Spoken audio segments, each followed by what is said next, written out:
Eva Sas, bonjour. Bonjour. Vous êtes donc candidate dans cette 8e circonscription de Paris, c'est le 12e arrondissement et un bout du 20e, pour éclairer nos auditeurs. Mais d'ailleurs, vous êtes candidate NUP ou vous êtes candidate EELV? Parce que le ministère de l'Intérieur vous a inscrit sous le nom de votre parti et pas sous le nom de votre alliance.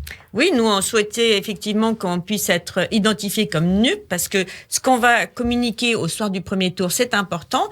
Nous formons une coalition, certes avec des groupes qui seront différents au bout du compte, mais on a vraiment l'envie d'apparaître comme le bloc qui va pouvoir remporter une majorité de députés de gauche et d'écologistes au premier et au second tour des législatives. C'est une addition plus qu'une fusion? C'est une coalition, tout est prévu d'ores et déjà. Il y aura plusieurs groupes, le groupe écologiste, le groupe socialiste, le groupe La France Insoumise. Et nous avons déjà prévu un intergroupe et des propositions communes qui d'ailleurs vont être présentées ce matin en conférence de presse, un large programme commun. Donc nous sommes déjà armés pour mener une politique tous ensemble. Jérôme Perra, condamné à une amende pour violence conjugale, a dû retirer sous la pression sa candidature aux législatives en Dordogne, candidature majorité présidentielle, alors qu'il n'était pas inéligible. Est-ce qu'il n'y a pas une double peine maintenant dans notre société sur ces sujets-là? Je pense qu'il était extrêmement maladroit et de l'investir et en plus de le défendre comme Stanislas Guerini l'a fait en le qualifiant d'honnête homme. Quand on est condamné pour violence conjugale, que le gouvernement Macron avait soi-disant fait de la lutte contre les violences sexistes et sexuelles une des grandes causes du quinquennat, je trouve vraiment pour le coup complètement inadapté d'investir une personne qui a été condamnée. Et vous l'avez dit, là on n'est plus dans les présomptions d'innocence. Même si la complexité de l'affaire, vous ne la retenez pas, parce que son épouse a été condamnée, elle, pour harcèlement, enfin ça a l'air d'être très compliqué quand même. Écoutez, à chaque fois, on dit c'est compliqué. Moi, je pense qu'en la matière, il faut être simple. Quand il y a des gens qui ont commis des faits, qui sont avérés par la justice, il n'y a pas lieu de les investir. C'est une question de signal politique aussi.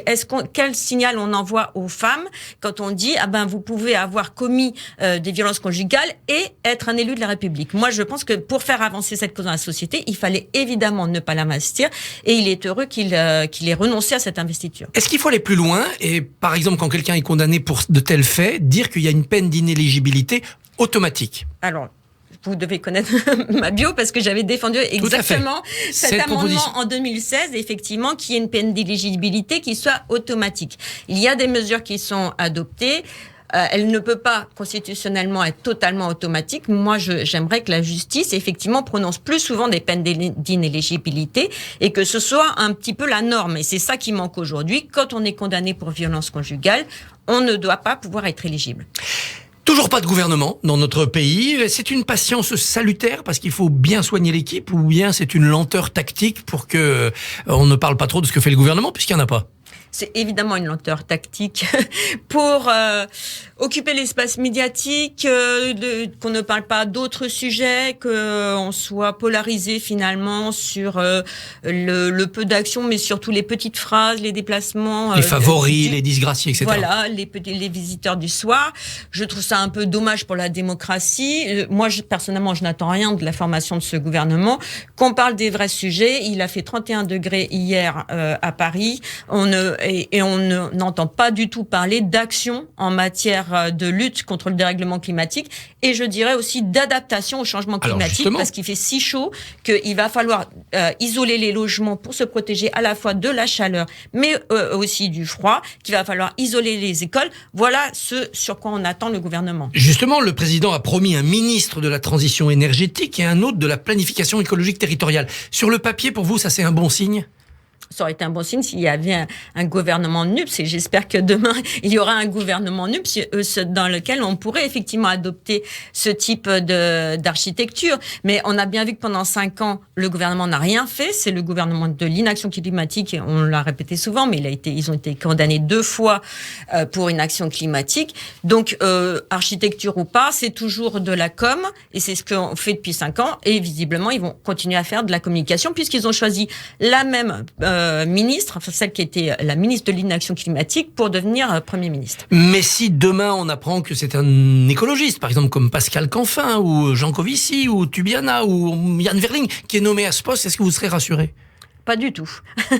Je pense que juste d'abord, on a bien vu qu'un Nicolas Hulot, par exemple, n'a pas pu agir en matière de lutte contre le dérèglement climatique ou de transition écologique au sein d'un gouvernement. Parce que quand on a une orientation libérale productiviste, quel que soit le ministre de l'écologie, de toute façon, il n'a aucune marge de manœuvre pour agir. Il n'y a aucun volontarisme, il n'y a pas de conviction en matière écologique. Donc, quelle que soit la composition de ce gouvernement, on sait qu'il ne fera rien pendant 5 ans. La seule possibilité, c'est d'envoyer une majorité de gauche et écologiste à l'Assemblée.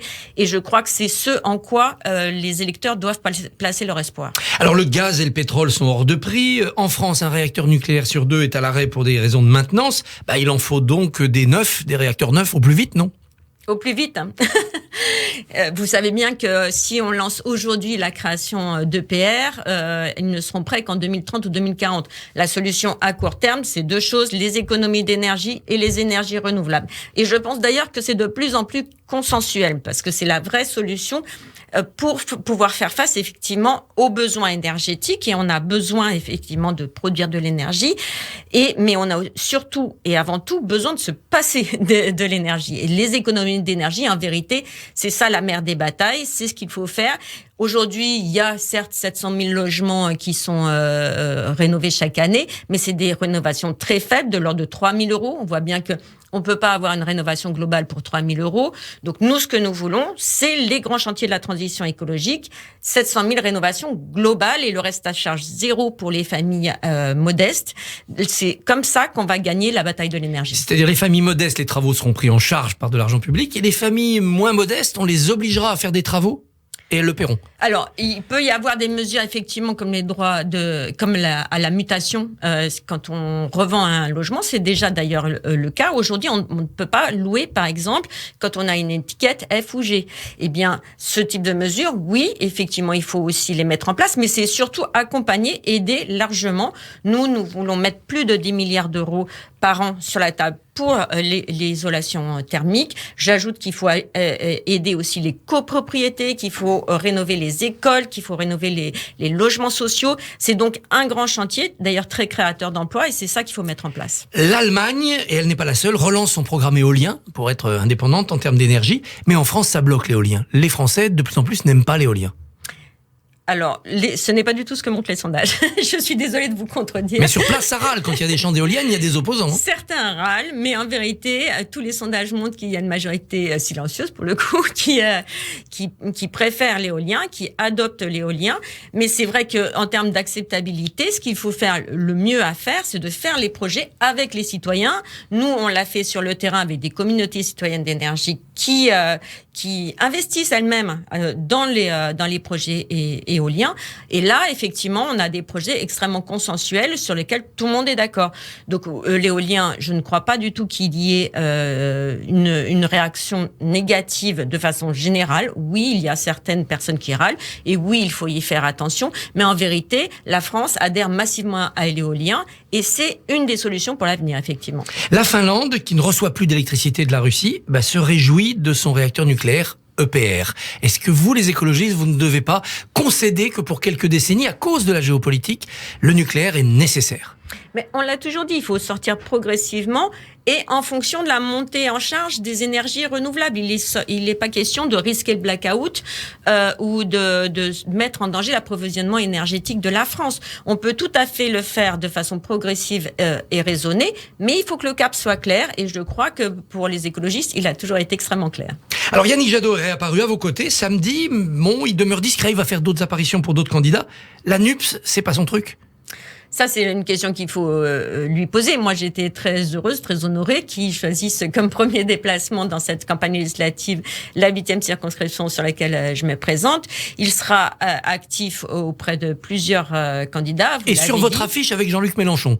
Alors, mon affiche, non, mais sur ma profession de foi, oui, tout à fait, parce que c'est vrai que... C'est compatible, Jadot et Mélenchon. Absolument. Nous défendons l'écologie et nous défendons aussi les mesures sociales. Justice sociale, climat, ça a toujours été finalement les 2 pieds sur lesquels on a marché. Donc oui, bien sûr, ça sera notre ligne de conduite. Et ce qui est sûr, c'est que Yannick Jadot souhaite qu'il y ait des députés écologistes et il va venir les soutenir dans leur campagne. Dans la 15e circonscription, vous soutenez Daniel Simonet, LFI NUPES, ou bien Lamia El Harraj, dissidente, mais qui avait été été élu il y a quelques mois.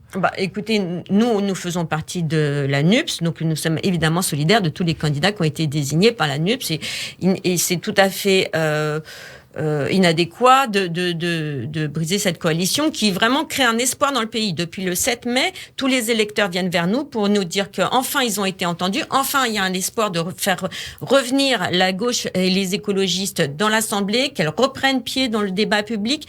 Donc soyons solidaires, faisons nos campagnes dans le cadre de cette coalition, et je pense que c'est ça qui nous mènera à la victoire.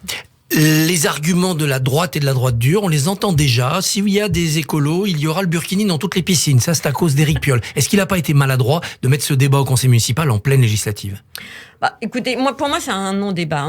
On est dans l'application de la loi de 1905. Nous l'avons dit à de nombreuses reprises. La loi de 1905, c'est la neutralité des agents de l'État, du service public, mais pas de leurs usagers. Donc là, on est parfaitement dans le cadre légal. Je suis un peu désolée, effectivement, qu'on parle de ça plutôt que, comme on l'a dit, du dérèglement climatique, de l'inflation et du pouvoir d'achat, qui me paraissent des sujets infiniment plus importants. Mais c'est un signe politique, le burkini. Non, c'est pas un signe politique, c'est le signe de l'application de la laïcité. Et d'ailleurs, le Conseil d'État a cassé à plusieurs reprises les arrêtés d'interdiction sur les plages. C'est de même nature dans les piscines. Ça a été fait à Rennes, ça a été fait à Surgères, par exemple, dans les piscines, et ça n'a créé aucun débat. Eva Sas, merci, bonne journée.